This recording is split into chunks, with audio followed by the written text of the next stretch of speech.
আৰু জংগী আন্দোলন কৰিলে আমিও জংগী ব্যৱস্থা ল'ম, ইমানে কথা। এতিয়ালৈকে শান্তিপূৰ্ণ আন্দোলন কৰি আছে, আমি শান্তিপূৰ্ণ ব্যৱস্থা লৈছোঁ।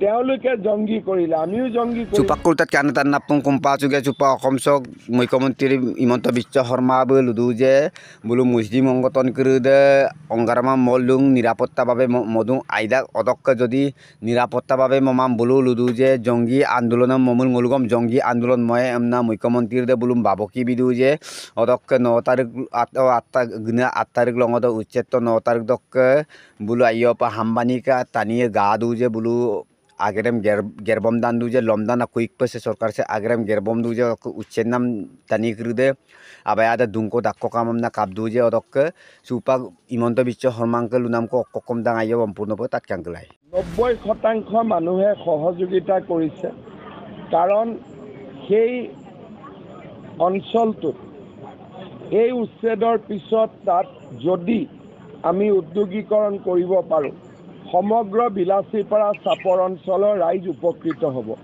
মোৰ দৃষ্টিত শান্তিপূৰ্ণভাৱে এভিকশ্যন পাৰ হৈ গৈছে। এভিকশ্যনতো আৰু মানৱীয় বুলি কোনো কথা নাই।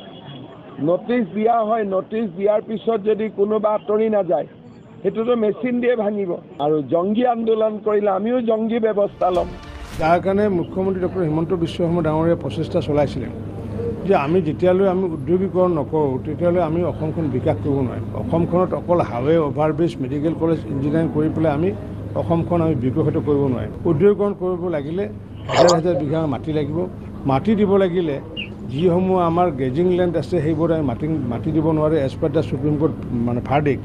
গতিকে যিসমূহ খাছ মাটি চৰকাৰী মাটিত বেদখল কৰি আছে কোনো ধৰণৰ বেআইনীভাৱে নীতিগতভাৱে কোনো ধৰণৰ কাগজ পত্ৰ নোহোৱাকৈ সেইবোৰৰ ক্ষেত্ৰত উচ্ছেদ কাৰ্য চলোৱা হৈছে।